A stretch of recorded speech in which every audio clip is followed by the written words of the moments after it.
Hi dears, welcome to riser.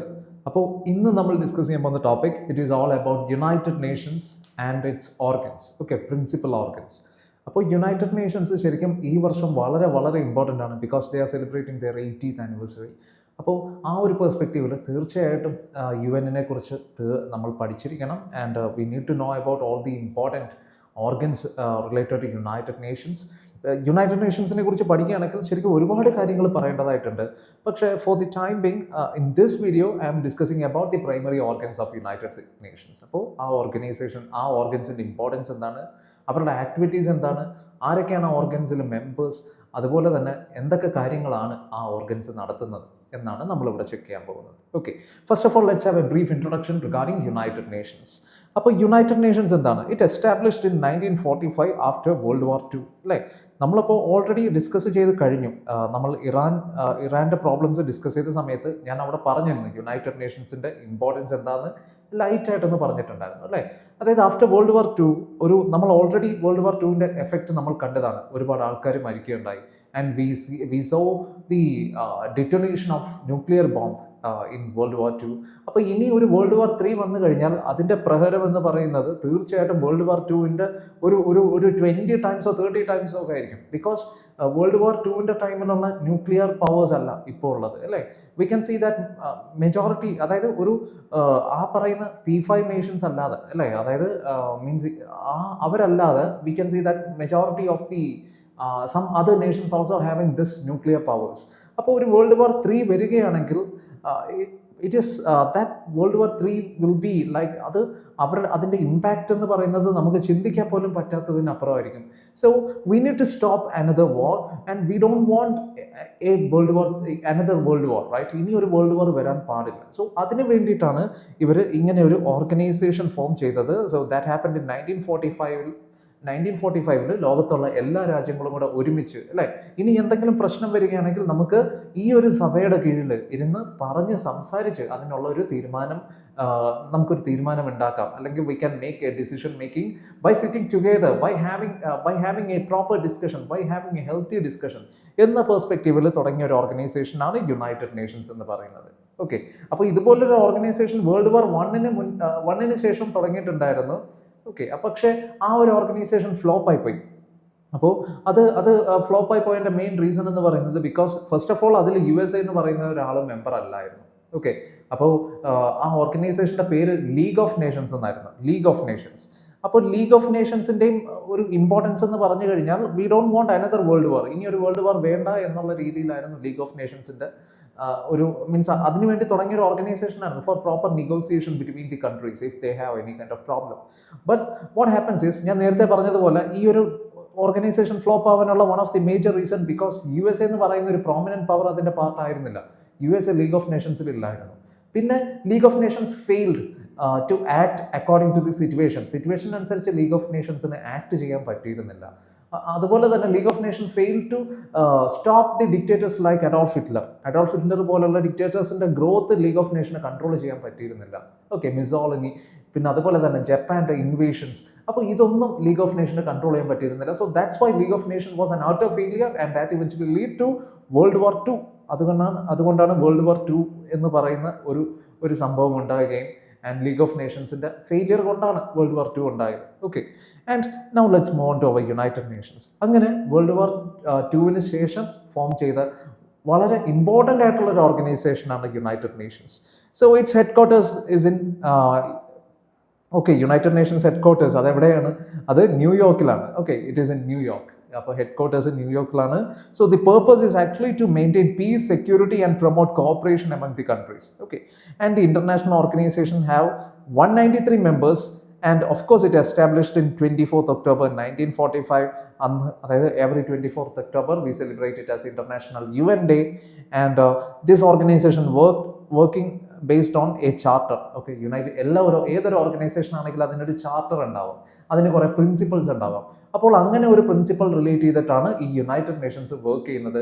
And that set of principles is known as what we call it S charter. Okay, അതായത് സാർക്കിന് charter ഉണ്ട്, Shanghai corporation charter ഉണ്ട്. അത് ഏതൊരു ഓർഗനൈസേഷനും, ഒരു international organisation ആയിക്കോട്ടെ, ഒരു റീജിയണൽ ഓർഗനൈസേഷൻ ആയിക്കോട്ടെ, they have a charter.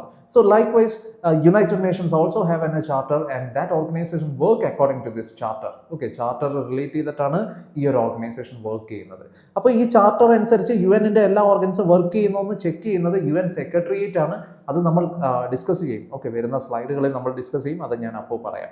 Okay, so the main objectives. അപ്പോൾ യുണൈറ്റഡ് നേഷൻസിന്റെ മെയിൻ ഒബ്ജക്റ്റീവ്സ് നമ്മൾ നേരത്തെ പറഞ്ഞു കഴിഞ്ഞു, പക്ഷെ എന്നാലും ഒന്നും കൂടെ നമുക്കൊന്ന് ചർച്ച ചെയ്യാം.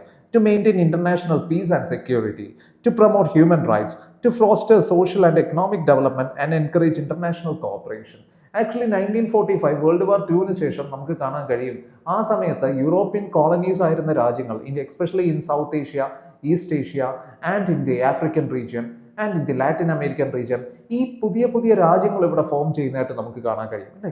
Those countries are very new and they are very vulnerable.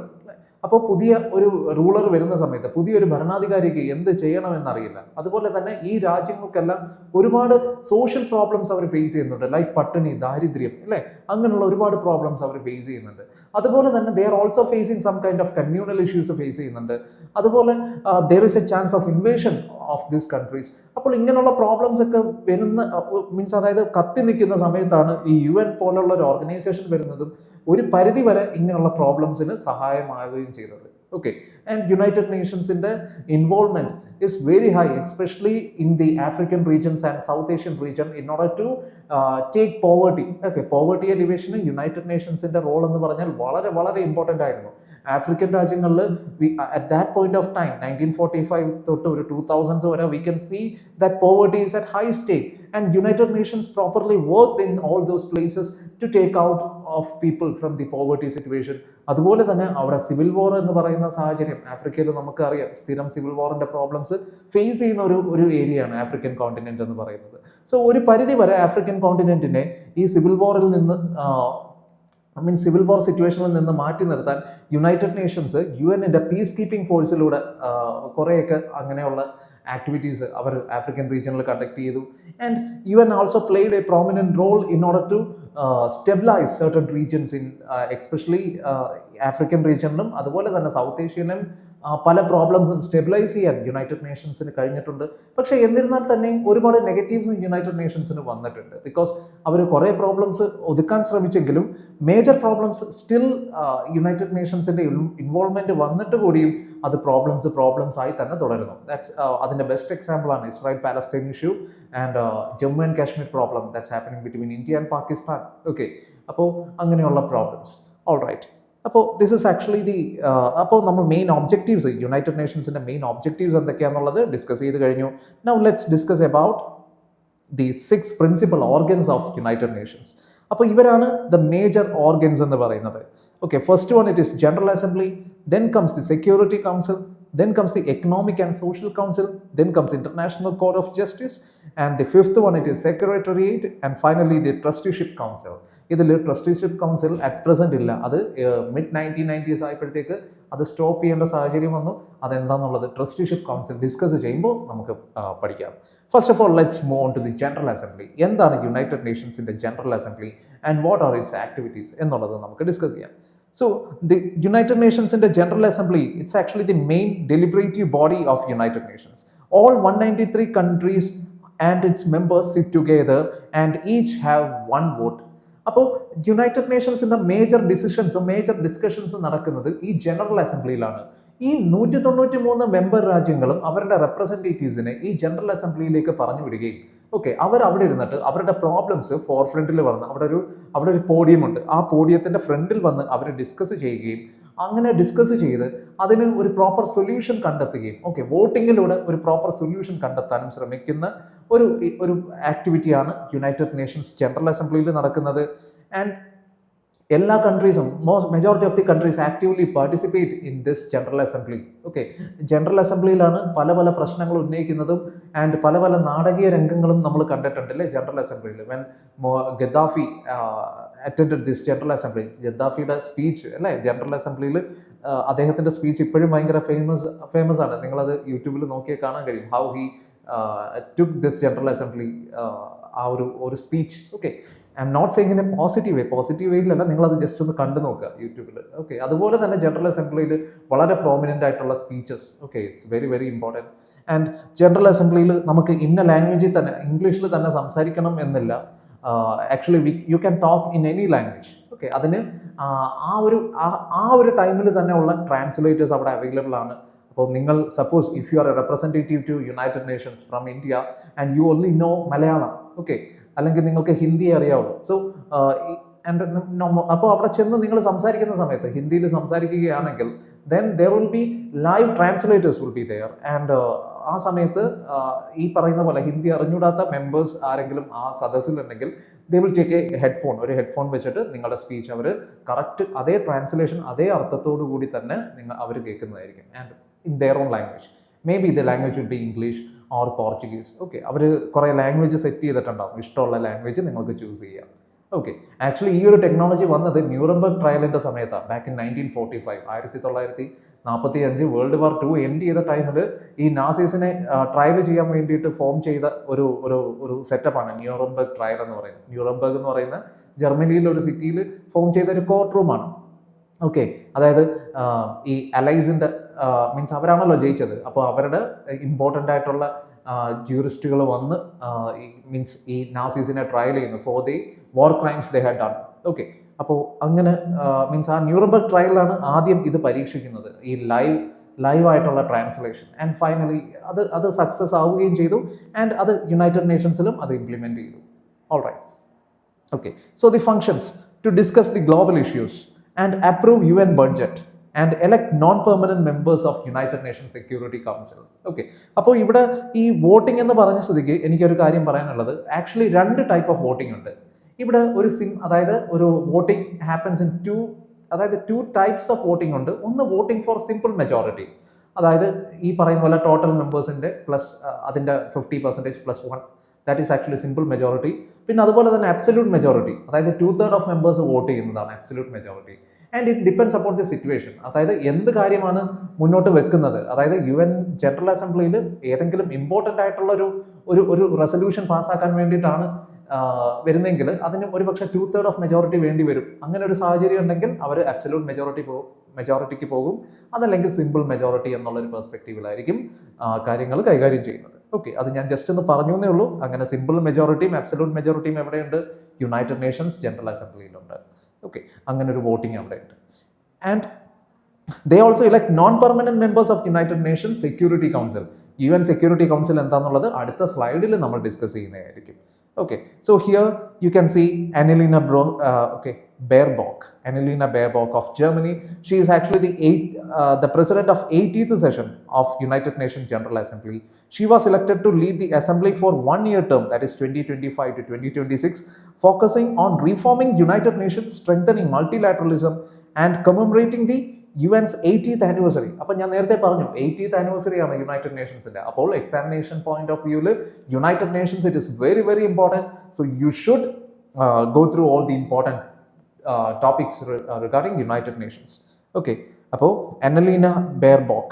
So, okay, she is actually the president of the General Assembly. All right. ഇനി അടുത്ത ടോപ്പിക്കാണ് United Nation security council, the second most important organ. General assembly കഴിഞ്ഞാൽ അടുത്ത important ഓർഗനാണ് security council.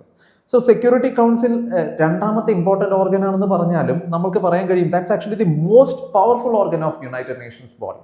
അപ്പോൾ അതായത് United നേഷൻസിൻ്റെ ബാക്കിയുള്ള ഓർഗനൈസേഷൻസിനെ compare ചെയ്യുമ്പോൾ സെക്യൂരിറ്റി കൗൺസിലിന് വളരെ പ്രോമിനൻ്റ് ആയിട്ടുള്ള വളരെ പവർഫുൾ ആയിട്ടുള്ള ഒരു means they are extremely powerful actually. Okay, so they are actually responsible for international peace and security. അപ്പോൾ അവരാണ് ഈ പീസ് ആൻഡ് സെക്യൂരിറ്റി മെയിൻറ്റെയിൻ ചെയ്യുന്നത്. And they are the one who make resolutions regarding peace and security which have atmost importance. Okay, എന്താണെന്നുള്ളതൊക്കെ നമുക്ക് discuss ചെയ്യാം. First of all let's discuss about the composition of the security council. മൊത്തം 15 members ഉണ്ട് security കൗൺസിലിൽ. അതിൽ 5 permanent മെമ്പേഴ്സും ബാക്കി 10 non permanent മെമ്പേഴ്സും ആണുള്ളത്. അപ്പോൾ 5 പെർമനന്റ് മെമ്പേഴ്സ് ആരൊക്കെയാണെന്ന് വെച്ച് കഴിഞ്ഞാൽ USA, UK, France, Russia and China. ആരൊക്കെയാണ്? USA, UK, France, Russia and China.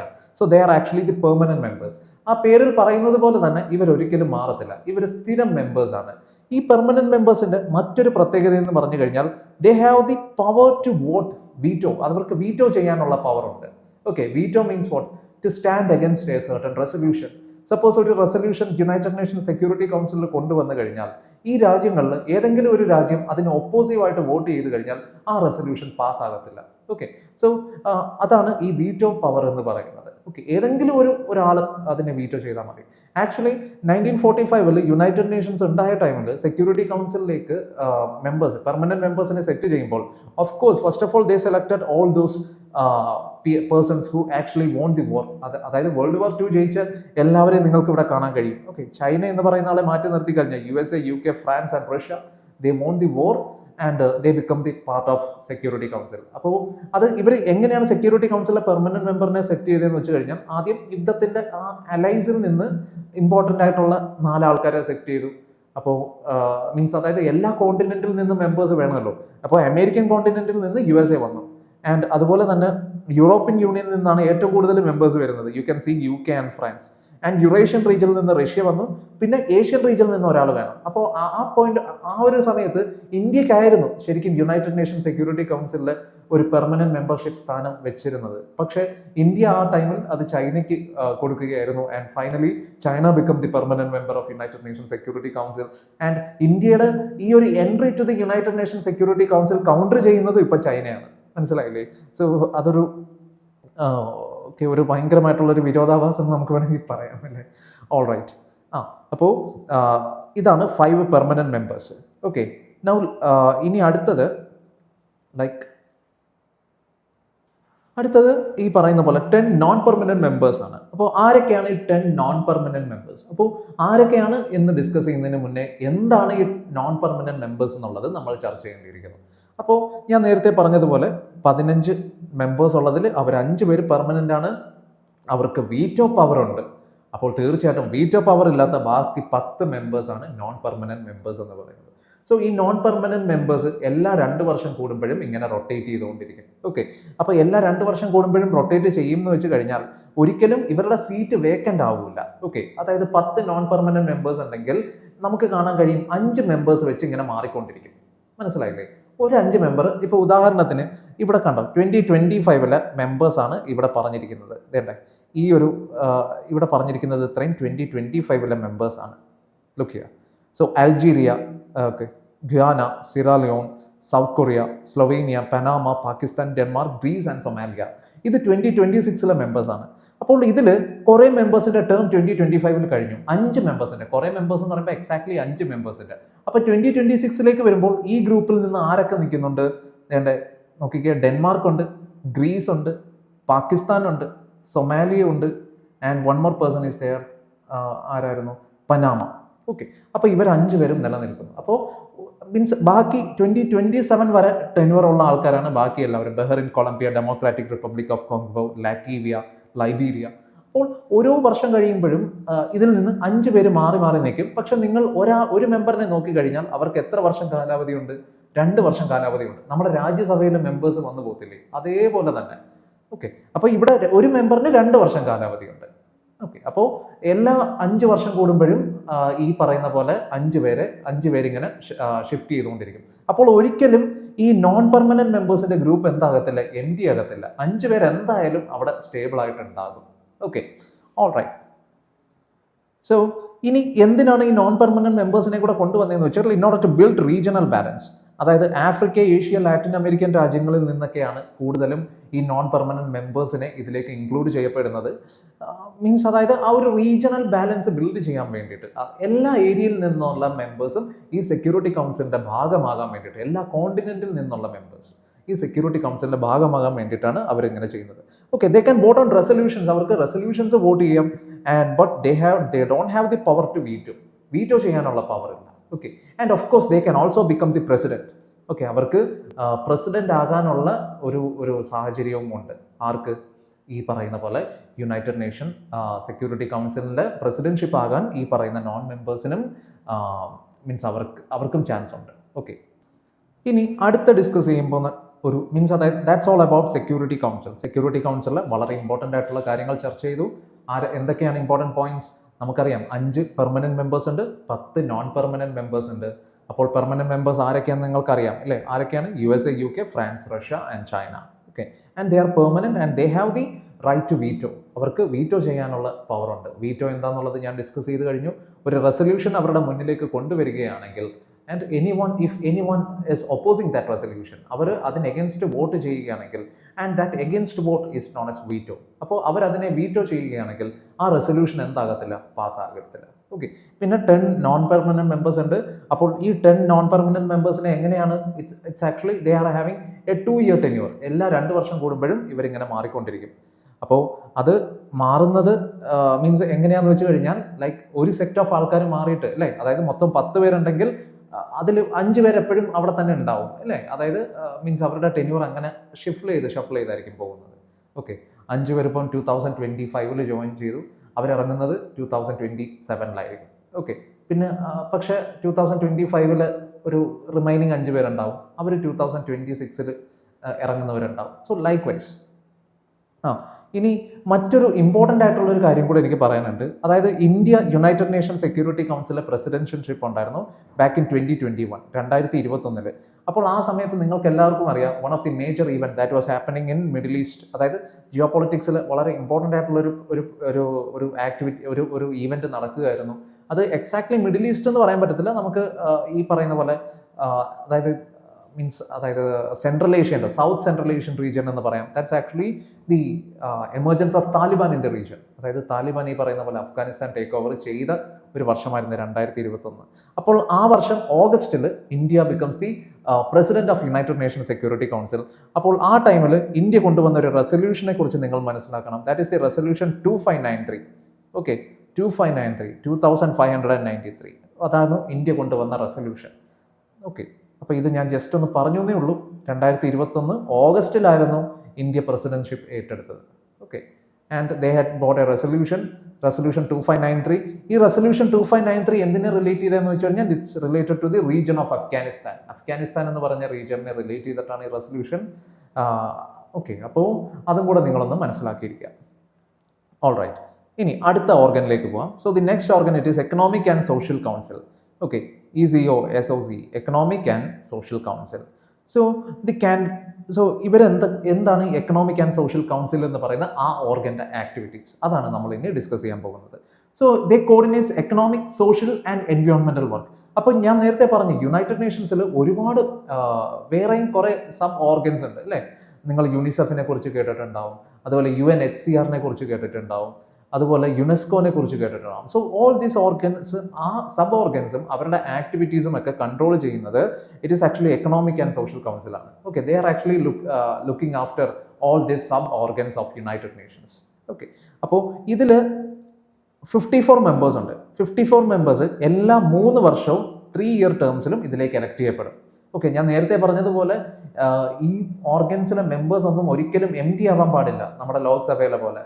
Okay, അപ്പോൾ മീൻസ് ആ ഒരു ഓർഗൻ എപ്പോഴും അവിടെ വേണം. അതുകൊണ്ട് തന്നെ എവറി 1/3 ഓഫ് ദി മെമ്പേഴ്സ്, അതായത് 54ന്റെ 1/3 ഓഫ് ദി മെമ്പേഴ്സ് ഇങ്ങനെ ഷഫിൾ ചെയ്ത് മാറിക്കൊണ്ടിരിക്കും. മനസ്സിലായില്ലേ? അതായത് ഒരു മെമ്പറിന്റെ കാലാവധി എത്രയാണ്? 3 വർഷമാണ്.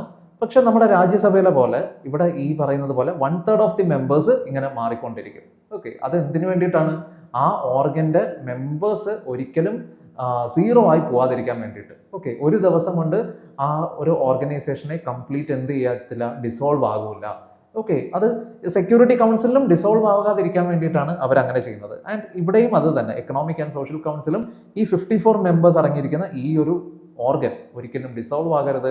അതുകൊണ്ടാണ് 1/3 ഓഫ് ദി മെമ്പേഴ്സ് എപ്പോഴും ഇങ്ങനെ മാറിക്കൊണ്ടിരിക്കുന്നത്. ഓക്കെ, പക്ഷേ ബാക്കി 2/3 എന്തായിരിക്കും? കോൺസ്റ്റന്റ് ആയിരിക്കും. ഓൾറൈറ്റ്, സോ ദി ഫങ്ഷൻസ് എന്ന് പറഞ്ഞാൽ എന്താണ്? Promote sustainable development and overseas agencies like world Health organisation and UNESCO and works on issues like poverty, education, health. അപ്പോൾ ശരിക്കും എക്കണോമിക് ആൻഡ് സോഷ്യൽ കൗൺസിൽ അവരുടെ ആക്ടിവിറ്റീസ് എന്ന് പറയുന്നത് ഞാൻ പറഞ്ഞില്ലേ, അതായത് ഒരു ലേറ്റ് 90s ഏർലി 2000s ഒക്കെ വളരെ പ്രോമിനൻ്റ് ആയിട്ട് നടന്നിട്ടുണ്ട്. ഓക്കെ, ഇന്ത്യയിലും അതുപോലെ തന്നെ സൗത്ത് ഏഷ്യൻ റീജിയനിലും സൗത്ത് ആഫ്രിക്കൻ റീജിയനിലും ഒക്കെ നടന്നിട്ടുണ്ട്. ആൻഡ് അതിൻ്റെയൊക്കെ ആഫ്റ്റർ എഫക്ട്സ് നമുക്ക് മീൻസ് അതായത് ഇൻ എ പോസിറ്റീവ് വേ അതിൻ്റെയൊക്കെ ആഫ്റ്റർ എഫക്ട്സ് നമ്മൾ കണ്ടതാണ് അല്ലേ.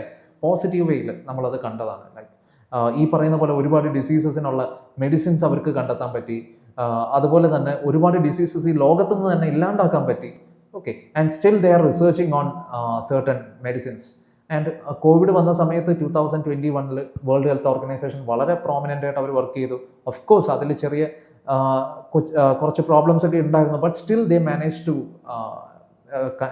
To cope up with the situation, right? So അതുപോലെ തന്നെ ശരിക്കും 1945 തൊട്ട് ഈ ഒരു കാലയളവ് വരെ വേൾഡ് ഹെൽത്ത് മീൻസ് യുണൈറ്റഡ് നേഷൻസിൻ്റെ ഒരു socio economic activities around the globe, especially the under developed Nations, okay, developing and under developed Nations, it was actually very ഒരു നല്ല ഒരു സ്മൂത്ത് മൂവ്മെൻ്റ് ആയിരുന്നു. അതുപോലെ തന്നെ ടാസ്ക് എല്ലാം അത്യാവശ്യം എഫോർട്ട് ഇട്ട് തന്നെ അവർ കംപ്ലീറ്റ് ചെയ്യുന്ന സാഹചര്യത്തിലേക്കും വരികയുണ്ടായി. Okay, all right. Now let's move on to the International Court of Justice. This is actually the next organ, fourth organ എന്ന് നമുക്ക് പറയാം, International Court of Justice. So it's actually the judicial organ of United Nations. Its location, it is located at Hague. അപ്പോൾ ഇത് Hague palace എന്നാണ് നമ്മുടെ international court of ജസ്റ്റിസിനെ നമ്മൾ വിളിക്കുന്നത്, ആ ഒരു ബിൽഡിങ്ങിന്. Okay, it's a very nice building, right? It's looks like a palace, ഒരു വലിയൊരു മാൻസൺ പോലെയുണ്ട്. So we call it as the justice palace. Okay, justice palace എന്നാണ് പറയുന്നത്. അത് എവിടെ ലൊക്കേറ്റ് ചെയ്തിരിക്കുന്നത്? It's located in Hague. ബാക്കിയുള്ള ഓർഗനൈസേഷൻസിന്റെ എല്ലാം ഹെഡ് ക്വാർട്ടേഴ്സ് ലൊക്കേറ്റ് ചെയ്തിരിക്കുന്നത് ന്യൂയോർക്കിലാണെങ്കിൽ ഇന്റർനാഷണൽ കോർട്ട് ഓഫ് ജസ്റ്റിസ് മാത്രം ഹേഗിലാണ്, ഓക്കെ, സിറ്റുവേറ്റ് ചെയ്തിരിക്കുന്നത്. ഓക്കെ, ഹേഗിൽ തന്നെ വേറൊരു കോർട്ടിന്റെയും ഹെഡ് ക്വാർട്ടേഴ്സ് ഉണ്ട്, that is international court of arbitration, ICC, international court of ഓർബിട്രേഷൻ.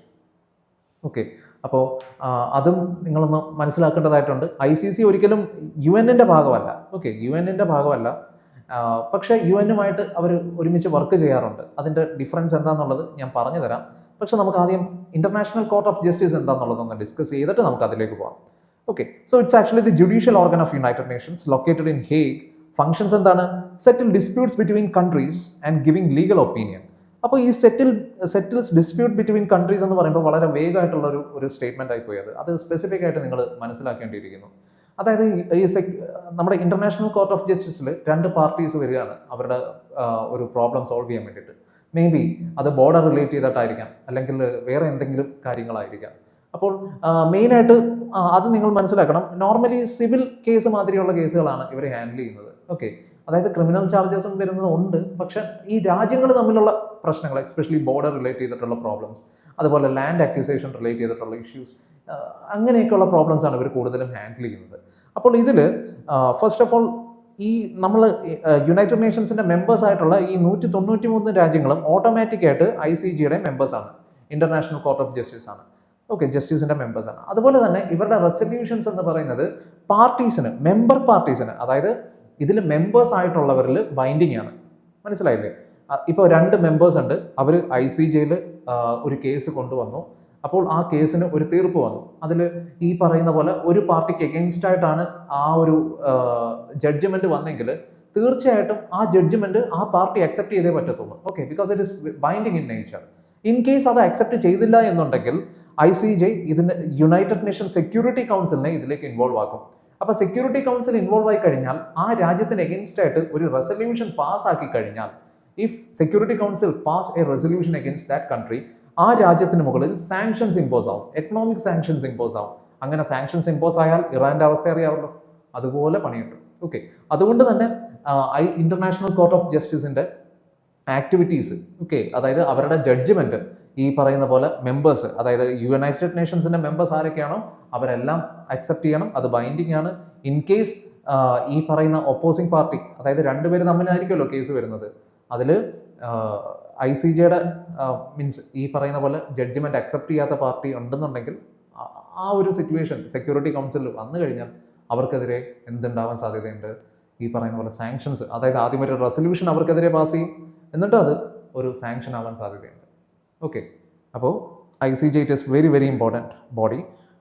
പിന്നെ മറ്റൊരു കാര്യം എന്ന് പറയുന്നത് വേണ്ടേ border disputes between nation. Okay, the judges of international, നമുക്ക് ആദ്യം ഒരു കാര്യം ചെയ്യാം, ഈ ജഡ്ജസിനെ കുറിച്ചൊക്കെ ഡിസ്കസ് ചെയ്തിട്ട് നമുക്ക് ICJയും ICCയുടെയും ഡിഫറൻസ് എന്താണെന്നുള്ളത് ഡിസ്കസ് ചെയ്യാം. Okay, ICJ, the judges of international court of Justice are elected by absolute majority. അപ്പോൾ ഞാൻ നേരത്തെ പറഞ്ഞു അബ്സല്യൂട്ട് മെജോറിറ്റിയും സിമ്പിൾ മെജോറിറ്റിയുടെയും കാര്യം എന്താണെന്നുള്ളത് അല്ലേ. അപ്പോൾ ജഡ്ജസിനെ ഓപ്റ്റ് ചെയ്യുന്നത് എങ്ങനെയാണ്? ജനറൽ അസംബ്ലിയിൽ അബ്സല്യൂട്ട് മെജോറിറ്റി വെച്ചിട്ടാണ് വോട്ട് ചെയ്യുന്നത്. 2/3 of the members need to vote അല്ലേ. അതായത് പ്രസന്റ് ആകുന്ന 2/3 ഓഫ് ദി മെമ്പേഴ്സ് എന്ത് ചെയ്യണം? ഈ പറയുന്ന പോലെ ജഡ്ജസിനെ എലക്ട് ചെയ്യണം. അങ്ങനെ എലക്ട് ചെയ്താൽ മാത്രമേ ICJ ജഡ്ജ് ആകത്തുള്ളൂ. ഓക്കെ, അപ്പോൾ മൊത്തം നമുക്ക് 15 ജഡ്ജ് ഉണ്ട്. ഈ ഇലക്ഷൻ എവിടെ നടക്കുന്നത്? ജനറൽ അസംബ്ലിയിൽ. ഓക്കെ, അപ്പോൾ general assembly and the security council.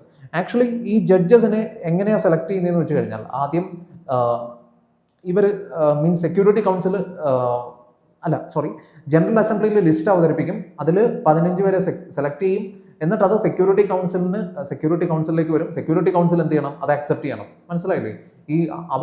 അവരെല്ലാവരും അതിൽ മെമ്പേഴ്സ്, പെർമനന്റ് മെമ്പേഴ്സ് തീർച്ചയായിട്ടും വീറ്റോ ചെയ്യാതെ അവർ 5 പേരും അത് അക്സെപ്റ്റ് ചെയ്യണം. ഓഫ് കോഴ്സ് നോൺ പെർമനന്റ് മെമ്പേഴ്സിന്റെ വോട്ടിങ്ങും കൂടെ നോക്കണം. പക്ഷെ നോക്കിക്കണ്ടിട്ട് വലിയ കാര്യമൊന്നുമില്ല, ബിക്കോസ് അവർക്ക് വീറ്റോ പവർ ഒന്നുമില്ല. സോ ജസ്റ്റ് അവരുടെ വോട്ടിംഗ് മാത്രമേ നോക്കത്തുള്ളൂ. എന്നിട്ട് സെക്യൂരിറ്റി കൗൺസിലും അത് പാസ്സായി കഴിഞ്ഞാൽ ഇവർ 15 പേരെ നമുക്ക് എന്ത് ചെയ്യാം? നമുക്ക് ജഡ്ജായിട്ട് ഇന്റർനാഷണൽ കോർട്ട് ഓഫ് ജസ്റ്റിസിൽ കൊണ്ടിരുത്താൻ പറ്റും. ഓക്കെ, സോ കോമ്പോസിഷൻ എന്ന് പറഞ്ഞതുപോലെ 15 ജഡ്ജസ് ആണ്. And the term of the elected judge is for 9 years. 9 വർഷത്തേക്കാണ് ജഡ്ജസിനെ എലക്ട് ചെയ്യുന്നത്. The election are held on every 3 years of 1/3 of the seats. ഞാൻ നേരത്തെ പറഞ്ഞതുപോലെ ICJയിലെ ഈ കോർട്ട് റൂമിൽ ഈ ജഡ്ജസിന്റെയും സീറ്റ് എന്ത് ചെയ്യാൻ പാടില്ല? മൊത്തത്തിൽ ഡിസോൾവ് ആവാൻ പാടില്ല. അപ്പോൾ ഇവിടെയും ഈ പറയുന്ന പോലെ 1/3 ഓഫ് ദി മെമ്പേഴ്സ് അല്ലെ, 1/3 ഓഫ് ദി ജഡ്ജസ് ഇങ്ങനെ റൊട്ടേറ്ററി ബേസിസിൽ മാറിക്കൊണ്ടിരിക്കും. ഒരു ജഡ്ജിന്റെ ടെന്യൂർ എത്രയാണ്? 9 years ആണ്. 9 വർഷമാണ് ഒരു ജഡ്ജിന്റെ ടെന്യൂർ എന്ന് പറയുന്നത്. അതുപോലെ തന്നെ ICJയുടെ ജഡ്ജസിന്റെ മറ്റൊരു പ്രത്യേകത എന്ന് വെച്ച് കഴിഞ്ഞാൽ they can form panels form ചെയ്യാൻ പറ്റും. ഒരു 3 ജഡ്ജിന്റെ ഒക്കെ ഒരു പാനൽ ഫോം ചെയ്യാൻ പറ്റും. ആ പാനൽ ഫോം ചെയ്താലുള്ള ഒരു ഗുണം എന്താണെന്ന് വെച്ച് കഴിഞ്ഞാൽ, സപ്പോസ് ഈ 15 ജഡ്ജസും ആ ഒരു കേസ് അക്സെപ്റ്റ് ചെയ്യും, മീൻസ് ആ ഒരു കേസ് നോക്കൂല. ഓക്കെ, ഫോർ എക്സാമ്പിൾ 2 രാജ്യങ്ങൾ തമ്മിലുള്ള ഒരു പ്രശ്നം. അപ്പോൾ ഇവർ തമ്മിലുള്ള ഈ ഒരു കേസിന്റെ ഹിയറിംഗ് നടത്തുന്നത് ഈ ഒരു പാനലായിരിക്കും. ഈ പാനലിൽ ഒരുപക്ഷെ ഒരു 3 പേരെ ഉണ്ടായിരിക്കത്തുള്ളൂ. ഓക്കെ, 15 ജഡ്ജിൽ നിന്ന് 3 പേരുള്ള അതിൽ നിന്ന് 3 പേര് വന്നായിരിക്കും ഈ ഒരു കേസിന്റെ ഹിയറിംഗ് കേൾക്കുന്നത്. ഓക്കെ, പക്ഷെ അവർ കൊണ്ടുവരുന്ന ജഡ്ജിമെന്റ് എന്ന് പറയുന്നത് ICJയിലെ 15 ജഡ്ജസും കൊണ്ടുവരുന്ന ജഡ്ജിമെന്റിന് തുല്യമാണ്. ഓക്കെ, ചുരുക്കം പറഞ്ഞു കഴിഞ്ഞാൽ ഒരു ഇന്റർനാഷണൽ കോർട്ട് ഓഫ് ജസ്റ്റിസിൽ 2 പാർട്ടീസ് വന്ന് അവരുടെ പ്രശ്നങ്ങൾ ഉന്നയിക്കുമ്പോൾ അവിടെ കേസ് വാദിക്കുന്ന സമയത്ത് എല്ലാ ജഡ്ജസും പ്രസന്റ് ആവണമെന്നില്ല. ഒരു 3-4 പേരോ വെച്ചിട്ട് ഒരു പാനൽ ഫോം ചെയ്ത് അവരൊരു വേർഡിക്റ്റ് പറഞ്ഞാലും മതി. അത് ആ ICJ വേർഡിക്റ്റ് പറയുന്നതിന് തുല്യമാണ്. ഓക്കെ, അതാണ് ഞാൻ ഉദ്ദേശിച്ചത്. ഓക്കെ, അപ്പോൾ elections are held in every 3 years for 1/3 of the seats, usually during the annual autumn session of General Assembly. വളരെ വളരെ ഇമ്പോർട്ടൻ്റ് ആണ് ആനുവൽ ഓട്ടം സെഷൻ. ഓട്ടം സെഷനിലാണ് ഈ ഇന്റർനാഷണൽ കോർട്ട് ഓഫ് ജസ്റ്റിസിലെ ജഡ്ജസിനെ സെലക്ട് ചെയ്യുന്നത്. Okay, the judges are independent magistrates and do not represent their government. ഒരിക്കലും ഒരു ഗവൺമെന്റിനെ റെപ്രസെന്റ് ചെയ്തിട്ടല്ല ഈ ജഡ്ജസ് അവിടെ ഇരിക്കുന്നത്. അവരാരെ റെപ്രസെന്റ് ചെയ്തിട്ടാണ്? ICJനെ റെപ്രസെന്റ് ചെയ്ത്. യുണൈറ്റഡ് നേഷൻസിന്റെ ജുഡീഷ്യൽ വിങ് ആണ്. സോ യുണൈറ്റഡ് നേഷൻസിനെ റെപ്രസെന്റ് ചെയ്തിട്ടാണ് അവർ അവിടെ ഇരിക്കുന്നത്. ഓക്കെ, അല്ലാതെ ഒരു കൈൻഡ് ഓഫ് പാർഷ്യാലിറ്റിയോ അല്ലെങ്കിൽ ഒരു ബയാസ്നെസ്സോ അവർക്ക് പാടില്ല. ഓൾ റൈറ്റ്, അപ്പോൾ at present 2026 international court of ജസ്റ്റിസിൽ ജഡ്ജസ് ഏതൊക്കെ രാജ്യത്ത് നിന്നാണ് നോക്കാം. That is France, of course India ഉണ്ട്, China, Japan, USA, Russia, Somalia, Uganda, Lebanon, Slovakia, Germany, Brazil, Romania, Mexico, Australia. അപ്പോൾ ഇത്രയും രാജ്യങ്ങൾ, 15 മെമ്പേഴ്സ്, 15 രാജ്യങ്ങൾ. അപ്പോൾ ഇത്തവണ ഇന്ത്യയിൽ നിന്ന് ഒരു വ്യക്തിയുണ്ട്, അദ്ദേഹത്തിന്റെ പേര് ദൽവീർ ഭണ്ഡാരി എന്നാണ്. Okay, very very important.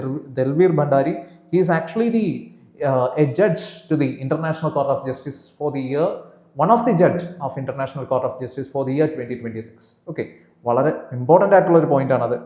Okay, so ഇനി നമുക്ക് ഇന്റർനാഷണൽ കോർട്ട് ഓഫ് ആർബിട്രേഷനും ഇന്റർനാഷണൽ കോർട്ട് ഓഫ് ജസ്റ്റിസും തമ്മിലുള്ള ഡിഫറൻസ്. അപ്പോൾ ഞാൻ നേരത്തെ പറഞ്ഞതുപോലെ international court of arbitration, ICC എന്ന് നമ്മൾ വിളിക്കും. അപ്പോൾ ICC ഒരു യുണൈറ്റഡ് നേഷൻ ഓർഗൻ ഒന്നുമല്ല. ICJ പോലെ UN-ന്റെ ഒരു ഓർഗൻ ഒന്നുമല്ല. അത് 2003 ഫോം ചെയ്തത്. 2003 നിലവിൽ വന്ന ഒരു ഓർഗനൈസേഷൻ ആണ്. ഓക്കെ, 2003, അതായത് ഏർലി 2000s വന്ന ഒരു ഓർഗനൈസേഷൻ ആണ് ഇന്റർനാഷണൽ കോർട്ട് ഓഫ് ആർബിട്രേഷൻ, അല്ലെങ്കിൽ ഇന്റർനാഷണൽ ക്രിമിനൽ കോർട്ട് എന്ന് പറയും. അപ്പോൾ നോർമലി ICJയിൽ ഞാൻ നേരത്തെ പറഞ്ഞ പോലെ സിവിൽ ആക്ടിവിറ്റീസ് ഒക്കെ ആണെങ്കിൽ most of the criminal activities അതിനെക്കുറിച്ചുള്ള കേസുകൾ കേൾക്കുന്നത് ഇന്റർനാഷണൽ കോർട്ട് ഓഫ് ആർബിട്രേഷനിലാണ് അല്ലെങ്കിൽ ICCയിലാണ്. അപ്പോൾ അവിടെ ഒരു കാര്യം എന്താണെന്ന് വെച്ച് കഴിഞ്ഞാൽ ഈ ICC-യിൽ ശരിക്കും ഇപ്പോൾ ഇന്റർനാഷണൽ കോർട്ട് ഓഫ് ജസ്റ്റിസിൽ പാർട്ടീസ് എന്ന് പറയുന്നത് 2 രാജ്യമാണെങ്കിൽ ഈ ICC-യിൽ ഒരു പാർട്ടി എന്ന് പറയുന്നത് ഒരു ഇൻഡിവിജ്വൽ ആയിരിക്കും. ഓക്കെ, ഇപ്പോൾ ഉദാഹരണത്തിന് അഡോൾഫ് ഹിറ്റ്ലർ. അപ്പോൾ അഡോൾഫ് ഹിറ്റ്ലർ ഈ പറയുന്ന ഹോളോകോസ്റ്റും അതുപോലെ തന്നെ അദ്ദേഹത്തിൻ്റെ മീൻസ് ഒരു നാസി പ്രൊപ്പഗാൻഡയൊക്കെ 2004-ലോ 2005-ലോ ഒക്കെ ആയിരുന്നെങ്കിൽ അദ്ദേഹത്തെ കൊണ്ട് നിർത്തുന്നത് ഈ ICC-ന്റെ ഫ്രണ്ടിലാണ്. ICC-ന്റെ ഫ്രണ്ടിൽ കൊണ്ട് നിർത്തിയിട്ട് ഓക്കെ മീൻസ് അവർ means whether they will be checking guilty or not guilty. Okay, അപ്പോൾ ICC എന്ന് പറയുന്നത് ക്രിമിനൽ കോർട്ടാണ്. ഓക്കെ, ഇന്റർനാഷണൽ ക്രിമിനൽ കോർട്ടാണ്. സോ ദാറ്റ് ക്രിമിനൽ കോർട്ട് എന്ന് പറയുന്നത് like it's not the part of United നേഷൻസിന്റെ പാർട്ടല്ല. ഓക്കെ, ആൻഡ് അവിടെ ഒരു പാർട്ടി എന്ന് പറഞ്ഞത് ഒരു ഇൻഡിവിജ്വൽ പേഴ്സൺ ആയിരിക്കും. ഓക്കെ, ഇപ്പം ഞാൻ നേരത്തെ പറഞ്ഞതുപോലെ ഹിറ്റ്ലറെ പോലെ ഒരാളാകാം, അല്ലെങ്കിൽ ഒരു മിലിറ്ററി ഹെഡ് ആകാം. മീൻസ് അതായത് മറ്റൊരു രാജ്യത്ത് കൊണ്ടുവന്നൊരു ജെനസൈഡ് ഒരു പക്ഷേ ഈ മിലിറ്ററി ഹെഡ് കാരണം നടന്നതാകാം. സോ ഹി വിൽ അദ്ദേഹത്തിൻ്റെ കേസ് നമുക്ക് ICC-ന്റെ ഫ്രണ്ടിൽ കൊണ്ടുവരാം. ഓക്കെ, അദ്ദേഹത്തെ അവിടെ വിചാരണ ചെയ്യാം. All right, so that's a main difference between ICC and ICJ. ഇനി secretariat, administrative organ of United Nation Secretariat ആണ് നമ്മൾ അടുത്തത് ഡിസ്കസ് ചെയ്യാൻ പോകുന്നത്. The 5th organ, it's a most important. Okay, അതായത് വളരെ ഇമ്പോർട്ടൻ്റ് ആയിട്ടുള്ള ഒരു ഓർഗനാണ് യുണൈറ്റഡ് നേഷൻസിൻ്റെ. കാരണം എന്ന് പറഞ്ഞാൽ വേറൊന്നുമല്ല, because it's A administrative organ. അപ്പോൾ ഞാൻ നേരത്തെ പറഞ്ഞതുപോലെ യുണൈറ്റഡ് നേഷൻസിന്റെ ചാർട്ടർ അതിലെന്തെങ്കിലും ചേഞ്ചസ് ഒക്കെ വരുത്തുന്നത് ശരിക്കും ഈ സെക്രട്ടേറിയറ്റിലാണ്. ഓക്കെ, അത് ബാക്കിയുള്ള സെക്യൂരിറ്റി കൗൺസിലും ജനറൽ അസംബ്ലിയും ഒക്കെ ആയിട്ട് ഡിസ്കസ് ചെയ്തിട്ട് ആൻഡ് ഫൈനൽ ചേഞ്ചസ് ഒക്കെ ചാർട്ടറിൽ എന്തെങ്കിലും കൊണ്ടുവരുത്തണം എന്നുണ്ടെങ്കിൽ അത് ചെയ്യുന്നത് സെക്രട്ടേറിയറ്റിലാണ്. And all the administrative things are actually happening in the സെക്രട്ടേറിയറ്റിൽ യുണൈറ്റഡ് നേഷൻസിന്റെ സെക്രട്ടേറിയറ്റിൽ ചെന്ന് കഴിഞ്ഞാൽ this is actually the secretariat building of United Nations. അപ്പോൾ ഇവിടെ ചെന്ന് കഴിഞ്ഞാൽ ഒരുപാട് ഒഫീഷ്യൽസിനെ നമുക്ക് കാണാൻ പറ്റും. ഈവൻ നമ്മുടെ രാജ്യത്തിൽ നിന്നും IAS IPS ഓഫീസേഴ്സ് ഒക്കെ ഡെപ്യൂട്ടേഷനിൽ UN സെക്രട്ടേറിയറ്റിലേക്ക് പോകുന്നതായിട്ട് നമുക്ക് കാണാം. ഓക്കെ, ആൻഡ് അതുപോലെ തന്നെ ഞാൻ നേരത്തെ പറഞ്ഞ പോലെ അഡ്മിനിസ്ട്രേറ്റീവ് വർക്ക്സ് ആണ് ഇവിടെ കൂടുതലും നടക്കുന്നത്. And the present secretary general it is Antonio Guterres അല്ലേ. അപ്പോൾ ഇദ്ദേഹത്തെക്കുറിച്ച് ഓൾറെഡി നിങ്ങൾക്കറിയാം എന്നാണ് എൻ്റെ ഒരു വിശ്വാസം. കുറച്ച് മീൻസ് അതായത് കോവിഡിൻ്റെ ടൈമിലൊക്കെ കുറച്ച് കോൺട്രവേഴ്ഷ്യൽ ആയിട്ടുള്ള ഒരു വ്യക്തിയാണ്. And he's from Portuguese. അദ്ദേഹം പോർച്ചുഗീസുകാരനാണ്. പേര് കേൾക്കുമ്പോൾ തന്നെ നമുക്ക് മനസ്സിലാവും അല്ലേ. And the functions implement UN decisions. ഞാൻ നേരത്തെ പറഞ്ഞു UN ജനറൽ അസംബ്ലിയിലും സെക്യൂരിറ്റി കൗൺസിലും എടുക്കുന്ന ഡിസിഷൻസ് ഒക്കെ ഇംപ്ലിമെന്റ് ചെയ്യുന്നത് സെക്രട്ടേറിയറ്റിലെ ഒഫീഷ്യൽസ് മുഖേനയാണ്. ഓക്കെ, എല്ലാ രാജ്യത്തിൻ്റെയും മെമ്പേഴ്സ് ഈ സെക്രട്ടേറിയറ്റിൽ വർക്ക് ചെയ്യും. And conducts peacekeeping operations, prepare reports. അപ്പോൾ കണ്ടക്ട് പീസ് കീപ്പിംഗ് ഓപ്പറേഷൻസ് എന്ന് പറയുമ്പോൾ you need to know about United Nation peace keeping force. Again United നേഷൻസിന്റെ മറ്റൊരു ഇമ്പോർട്ടൻ്റ് ആയിട്ടുള്ള ഒരു ഓർഗനാണ്. ഓക്കെ, അത് പ്രൈമറി ഓർഗൻ ഒന്നുമല്ല, പക്ഷെ വളരെ ഇമ്പോർട്ടൻ്റ് ആയിട്ടുള്ള ഒരു ഓർഗനാണ്. ഞാൻ നേരത്തെ പറഞ്ഞതുപോലെ പീസ് കീപ്പിംഗ് ഫോഴ്സ് ആ പേരിൽ തന്നെ ഉണ്ട് അല്ലേ. ഏതെങ്കിലും മീൻസ് 2 രാജ്യങ്ങൾ തമ്മിലുള്ള പ്രശ്നമാകുന്ന സമയത്ത് അവിടെ അവർക്ക് മീൻസ് അതായത് UN സെക്യൂരിറ്റി കൗൺസിൽ നിശ്ചയിക്കുകയാണ്, അതായത് ഇവർ തമ്മിൽ ഇങ്ങനെ പ്രശ്നം ഒരു പരിധിയിൽ കൂടുതൽ മുന്നോട്ട് പോവുകയാണ്. So it is high time to implement United Nations peace keeping force എന്ന് സെക്യൂരിറ്റി കൗൺസിൽ അക്സെപ്റ്റ് ചെയ്യുകയാണെങ്കിൽ, ഓക്കെ, ജനറൽ അസംബ്ലി പറയണം, അതിനുശേഷം സെക്യൂരിറ്റി കൗൺസിലിൽ അത് അക്സെപ്റ്റ് ചെയ്യുകയാണെങ്കിൽ, ആ ഒരു റെസൊല്യൂഷൻ അക്സെപ്റ്റ് ചെയ്യുകയാണെങ്കിൽ എന്ത് ചെയ്യും? യുണൈറ്റഡ് നേഷൻ അവരുടെ പീസ് കീപ്പിംഗ് ഫോഴ്സിനെ അവിടെ ഡിപ്ലോയ് ചെയ്യും. ഓക്കെ, ഉദാഹരണത്തിന് ഒരു രാജ്യത്ത് സിവിൽ വാർ നടക്കുക, 2 എത്നിക് കമ്മ്യൂണിറ്റീസ് റിലേറ്റ് ചെയ്തിട്ടുള്ള. അപ്പോൾ ആ സിവിൽ വാർ സ്റ്റോപ്പ് ചെയ്യാൻ വേണ്ടിയിട്ട് സെക്യൂരിറ്റി കൗൺസിലിന് എന്ത് ചെയ്യാം? യുണൈറ്റഡ് നേഷൻ പീസ് കീപ്പിംഗ് ഫോഴ്സിനെ അവിടേക്ക് അയക്കാൻ പറ്റും. ഓക്കെ, പക്ഷെ അവർ ഈ പറയുന്നത് പോലെ മീൻസ് ഈ കമ്മ്യൂണൽ റയോട്ടിൽ കൺട്രോൾ ചെയ്യാൻ വേണ്ടിയിട്ടാണ്. ഓക്കെ, അതായത് അവർ ഒരു പക്ഷവും ചേരാതെ ആ ഒരു കമ്മ്യൂണൽ റയോട്ട് കൺട്രോൾ ചെയ്യുക, അതാണ് പീസ് കീപ്പിംഗ് ഫോഴ്സിന്റെ ലക്ഷ്യം എന്ന് പറയുന്നത്. അതൊരു കമ്മ്യൂണൽ റയോട്ട് ആയിക്കോട്ടെ, അല്ലെങ്കിൽ 2 രാജ്യങ്ങൾ തമ്മിലുള്ള ഫൈറ്റ് ആയിക്കോട്ടെ. ഓക്കെ, അപ്പോൾ ഇതിലേക്കുള്ള സോൾജേഴ്സിനെ കൊടുക്കുന്നത് ശരിക്കും യുണൈറ്റഡ് നേഷൻ മെമ്പേഴ്സിൽ നിന്ന് ഉള്ള സോൾജേഴ്സ് ഡെപ്യൂട്ടേഷൻ വഴിയാണ് അവിടെ പോകുന്നത്. അവരുടെ ക്യാപ്പ് എന്ന് പറയുന്നത് ബ്ലൂ കളറാണ്. യുണൈറ്റഡ് നേഷൻ പീസ് കീപ്പിംഗ് ഫോഴ്സിന്റെ ഹെഡ് ക്യാപ്പ് എന്ന് പറയുന്നത് ബ്ലൂ ഷെയ്ഡാണ്. ആൻഡ് അതിൽ മെമ്പേഴ്സിനെ എങ്ങനെയാണ് കൊണ്ടുപോകുന്നത്? മീൻസ് അതിൽ സോൾജേഴ്സിനെ റിക്രൂട്ട് ചെയ്യുന്നത് ത്രൂ ഡെപ്യൂട്ടേഷൻ, അതായത് രാജ്യങ്ങളുടെ സോൾജേഴ്സിനെ അങ്ങോട്ടേക്ക് അയക്കുകയാണ് ചെയ്യുന്നത്. ഓക്കെ, പീസ് കീപ്പിംഗ് ഫോഴ്സിന്റെ ഭാഗമാകാൻ വേണ്ടിയിട്ട്.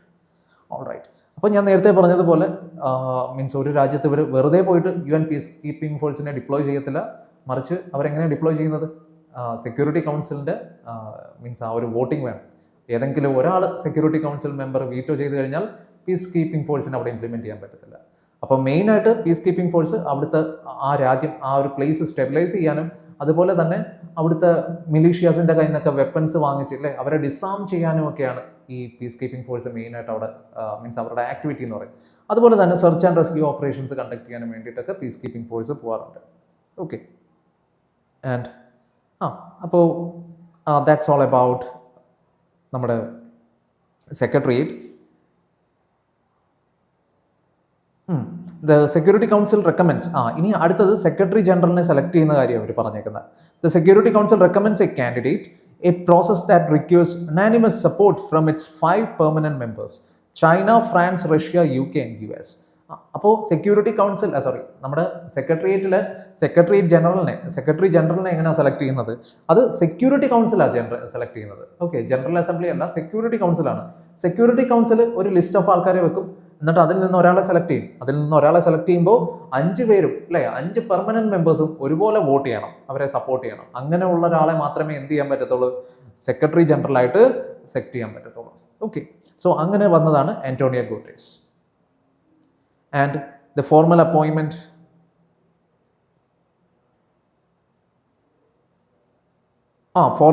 അവർ അതായത് സെക്യൂരിറ്റി കൗൺസിൽ ആളെ സെറ്റ് ചെയ്തിട്ട് എന്നിട്ട് പിന്നെ ജനറൽ അസംബ്ലിക്ക് വിളിക്കും അല്ലേ. Then the 193 member General Assembly votes on this recommendation typically by acclamation. Okay, acclamation, it's actually a kind of vote, ഒരു വോട്ടിംഗ് പ്രോസസ്സാണ് acclamation എന്ന് പറയുന്നത്. So the term limit is actually the Secretary General is appointed for 5 years which can be renewed. അപ്പോൾ നമുക്ക് renew ചെയ്യാൻ പറ്റും secretary ജനറലിൻ്റെ means അതായത് ഒരു കണ്ടിന്യൂസ് ആയിട്ട് വേണമെങ്കിൽ ഒരു 10 years അല്ലെങ്കിൽ 15 years 20 years ഒക്കെ ഒരു സെക്രട്ടറി ജനറലിന് ഇരിക്കാൻ പറ്റും. ഓക്കെ, അപ്പോൾ എങ്ങനെയാണ് സെക്രട്ടറി ജനറലിനെ സെലക്ട് ചെയ്യുന്നത്? ആക്ച്വലി ആദ്യം സെക്യൂരിറ്റി കൗൺസിൽ ഈ പറയുന്ന പോലെ ഒരാളെ റെക്കമെൻഡ് ചെയ്യും, അവർ 5 പേരും ഒരുപോലെ റെക്കമെൻഡ് ചെയ്യണം, എന്നിട്ട് ഇവരെ എങ്ങോട്ടേക്ക് വിടും? ജനറൽ അസംബ്ലിയിൽ വോട്ടിങ്ങിന് വിടും. ആൻഡ് ജനറൽ അസംബ്ലിയിൽ ഈ പറയുന്ന പോലെ വോട്ട് ചെയ്ത് അവരെ അക്സെപ്റ്റ് ചെയ്യണം. നോർമലി അത് വോട്ട് ചെയ്ത് അക്സെപ്റ്റ് ചെയ്യുക തന്നെ ചെയ്യും, അല്ലാതെ അതിന് എഗൻസ്റ്റ് ആയിട്ട് ജനറൽ അസംബ്ലിയിലെ മെമ്പേഴ്സ് പോകില്ല. ഓക്കെ, മിക്കവാറും അയാളെ അക്സെപ്റ്റ് ചെയ്യുക തന്നെ ചെയ്യും. കാരണം സെക്യൂരിറ്റി കൗൺസിൽ ഞാൻ നേരത്തെ പറഞ്ഞതുപോലെ one of the most powerful organisation ആണ്. അപ്പോൾ അവർ പറയുന്ന one of the most powerful ഓർഗനാണ്. അപ്പോൾ അവർക്ക് വിരുദ്ധമായിട്ട് നോർമലി കാര്യങ്ങൾ വരില്ല. Okay, and finally comes the trusteeship council. Trusteeship council അത്ര ഇമ്പോർട്ടൻ്റ് അല്ല, പക്ഷെ എന്നിരുന്നാലും അത് 1994, ഞാൻ നേരത്തെ 1993 എന്നാണ് പറഞ്ഞല്ലേ, 1994 അത് ഇനാക്റ്റീവ് ആയിട്ടുണ്ട്. അത് ഇനാക്റ്റീവ് ആവുന്നതിൻ്റെ കാരണങ്ങളുണ്ട്. അപ്പോൾ അതിന് ആദ്യം ട്രസ്റ്റിഷിപ്പ് കൗൺസിൽ എന്താണെന്നുള്ളത് നമുക്ക് പഠിക്കാം. ട്രസ്റ്റിഷിപ്പ് കൗൺസിൽ എന്ന് പറഞ്ഞാൽ it is established to supervise trust territories. ഈ ട്രസ്റ്റ് ടെറിട്ടറീസ് വേറൊന്നുമല്ല, ഞാൻ നേരത്തെ പറഞ്ഞതുപോലെ 1945 വേൾഡ് വാർ 2 കഴിഞ്ഞതിന് ശേഷം ഒരുപാട് കുഞ്ഞു കുഞ്ഞു രാജ്യങ്ങളുണ്ടായി. അതിൽ ചില രാജ്യങ്ങളുടെ കോളനീസ് ആയിരുന്നു അല്ലേ, ചിലതല്ല, ഏറെക്കുറെ എല്ലാം യൂറോപ്യൻ രാജ്യങ്ങളുടെയും അതുപോലെ തന്നെ അമേരിക്കയുടെയൊക്കെ കോളനീസ് ആയിരുന്നു. അപ്പോൾ ഈ പുതിയതായിട്ട് ഫോം ചെയ്ത കോളനീസ് അവരൊരു രാജ്യമാകുന്നത് വരെ അവർക്ക് എന്തെങ്കിലും എയ്ഡും അഡ്വൈസും ഒക്കെ വേണമെങ്കിൽ അത് ആര് കൊടുക്കും? യുണൈറ്റഡ് നേഷൻസ് കൊടുക്കും. ഓക്കെ, അപ്പോൾ യുണൈറ്റഡ് നേഷൻസ് മീൻസ് കൊടുക്കുക എന്ന് പറഞ്ഞു കഴിഞ്ഞാൽ, ഇപ്പോൾ ഉദാഹരണത്തിന് ഒരു കുഞ്ഞു രാജ്യം, അവർക്ക് മീൻസ് അവിടെ ഒരു അഡ്മിനിസ്ട്രേഷൻ അവർക്ക് മീൻസ് അത്ര അങ്ങോട്ട് സെറ്റ് ആകുന്നില്ല. അപ്പോൾ ആ ഒരു ടൈമിൽ ആ രാജ്യത്തിൻ്റെ കൺട്രോൾ ആരായിട്ടെടുക്കും? യുണൈറ്റഡ് നേഷൻ എടുക്കും. അപ്പോൾ അങ്ങനെയുള്ള ടെറിട്ടറീസിനെയാണ് ട്രസ്റ്റ് ടെറിട്ടറീസ് എന്ന് പറയുന്നത്. So UN will be the one who is controlling that territory. അപ്പോൾ അത് UN ഡയറക്റ്റ് അങ്ങനെ കൺട്രോൾ ചെയ്യുകയല്ല, UNന്റെ റെപ്രസെൻറ്റേറ്റീവ്സ് ഉണ്ടാവും. അതുപോലെ തന്നെ ആ ഒരു രാജ്യത്തിൽ നിന്ന് ആ രാജ്യത്തിൽ നിന്ന് കുറച്ച് മെമ്പേഴ്സിനെ എലക്ട് ചെയ്തിട്ട് അവരുടെ റെപ്രസെൻറ്റേറ്റീവ്സ് ഉണ്ടാവും. അങ്ങനെ ഒരുമിച്ചാണ് ഇവരെന്ത് ചെയ്യുന്നത്? ഈ ഒരു ട്രസ്റ്റ് ടെറിട്ടറിയെ കൺട്രോൾ ചെയ്യുന്നത്, അതായത് ട്രസ്റ്റ് ടെറിട്ടറിയെ കൺട്രോൾ ചെയ്യുന്നത്. ഓക്കെ, പക്ഷേ ലാസ്റ്റ് 1994 ഇത് ഇനാക്റ്റീവായി. കാരണം 1994 ആയപ്പോഴത്തേക്കും ഏറെക്കുറെ എല്ലാ രാജ്യങ്ങളും ഇൻഡിപെൻഡൻ്റ് ആയി. അതുപോലെ തന്നെ അവർക്ക് സെൽഫായിട്ടൊരു ഗവൺമെൻറ്റും ഫോമായി തുടങ്ങി. സോ അങ്ങനെ ഇൻഡിപെൻഡൻ്റ് ആയിട്ടുള്ള ലാസ്റ്റ് രാജ്യം എന്ന് പറയുന്നത് പെലാവു ആണ്. പെലാവു, PALAU. ഓക്കെ, അപ്പോൾ ഇത്രയുമാണ് ഈ പറയുന്നത് പോലെ യുണൈറ്റഡ് നേഷനെ കുറിച്ച് നിങ്ങൾ അറിഞ്ഞിരിക്കേണ്ടത്. സോ ഏറെക്കുറെ എല്ലാ പോയിന്റ്സും ഞാൻ കവർ ചെയ്തു എന്നാണ് എൻ്റെ ഒരു വിശ്വാസം. Okay dears, so this topic is very important. ഞാൻ നേരത്തെ പറഞ്ഞതുപോലെ 80th ആനിവേഴ്സറി സെലിബ്രേറ്റ് ചെയ്യുന്ന ഒരു ഓർഗൻ ആയതുകൊണ്ട് തന്നെ നമ്മൾ അതിനെ ഒട്ടും തന്നെ മാറ്റി നിർത്താൻ പറ്റില്ല. So it's very important. Okay, thank you.